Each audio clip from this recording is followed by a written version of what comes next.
Hey guys, what's going on? Maji here, bringing you the update review video for the God Wars Dungeon rework. Jagex this week decided to release into the game a brand new graphical overhaul of the entire God Wars Dungeon area, which instead of just being kind of a snow-covered little ruined fortress kind of thing, you can actually see more of the actual dungeon, and it looks a bit more daunting. They also updated some of the music tracks in the background to make them a bit more, I guess, atmospheric to the area. So definitely check those out. Along with the graphical updates to the entire dungeon, they updated every NPC within it. The Pyre Fiends and the Ice Fiends, Hellhounds, and all that stuff look really amazing now. And of course, if you want to, definitely check those out. The Gorax look a little funky because they're kind of a chicken rhino looking thing, but yeah, that's weird. And the Aviantes, I guess that's how you say that, they just kind of, they're lifelike human-sized things that fly around now, so they're pretty easy to spot. Yeah.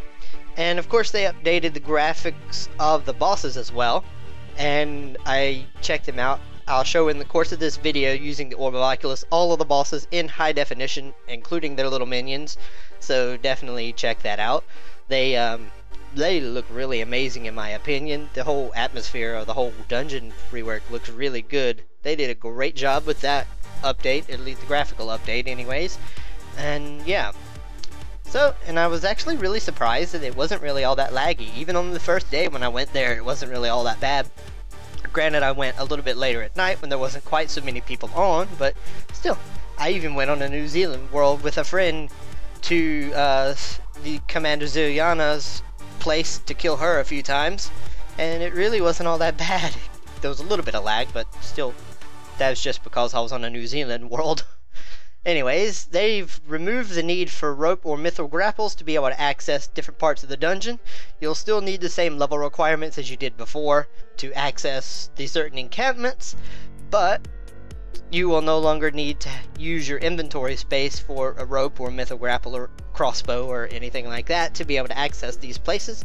Instead, for going to the Zamorak area, all you'll have to do is jump over this little kind of broken bridge thing, and you'll do a little somersault over it, which is really, really impressive.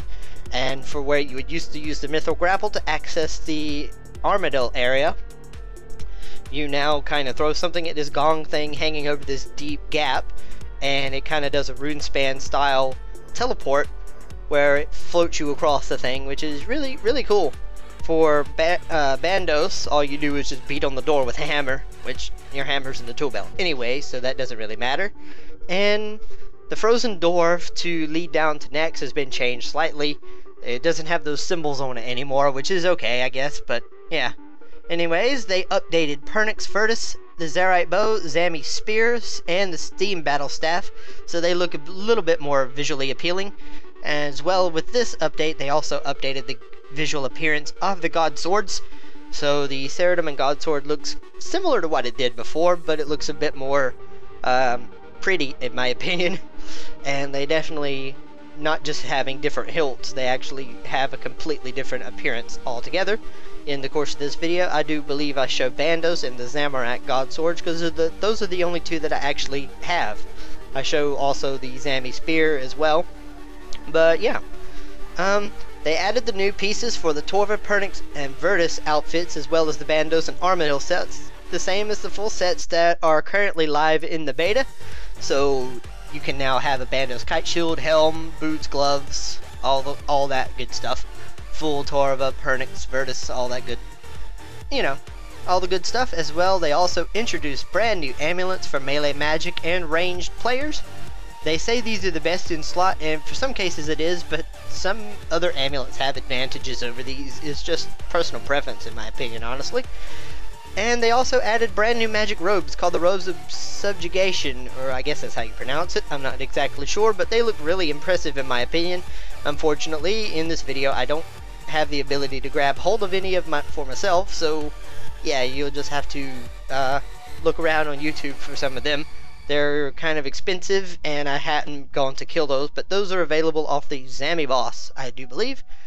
They also added brand new journals from the bosses, so whenever you kill a boss, you now have a chance to earn journals, which will kind of give a little bit of a backstory to the whole God Wars dungeon area for those lore fans among us. The update to Krill, like I mentioned earlier, his attack damage is now split across players in close vicinity to each other, so you can kind of, if you stay close together, he won't quite hurt so bad. He'll split the damage out between multiple players, even though he still just targets the one player, as far as I know. I hadn't actually gone to try him out personally. And they updated Nex, so she now features improved pathfinding. She'll walk around corners and stuff now. And she's gained the ability to reflect range damage to her attackers, similar to the updated version in the beta. When she protects range now, it will last for 60 seconds, so you'll have to either attack her with melee or just stay away from her during this 60-second time frame. Otherwise, if you happen to be using Ruby Bolt or something like that and you spec her, it will hurt really hard. Add that with the shadow phase where you can get really destroyed if you try ranging her, which she does range protect. But yeah. Anyways, all of my opinion of the whole update is it's a really impressive update. I'm impressed that it wasn't really all that laggy, and the whole area looks really good in my opinion. I didn't make as much money off of the update as I'd wanted, but me and my friend actually did go to the Sarah boss and duoed. We got the Ceradomin Whisper and Murmur amulets, as well as I got a Ceradomin sword drop, which is my first of those ever. First time I've ever gotten anything good off of Sarah. So at the time I made 11.45 mil off of the update, which is not the best, but it's still not all that bad considering I was pretty much broke in the first place. They also updated the human base model set, so it looks the same as in the Evolution of Combat beta. So your actual characters have hands and fingers and stuff now instead of just a spot of color, and the eyes have more, I guess, expression. So I don't know, but my character looks like he's high on crack. But yeah, that's just my personal opinion. So anyways, post down in the comments what you think of the update, what your favorite parts of the update are.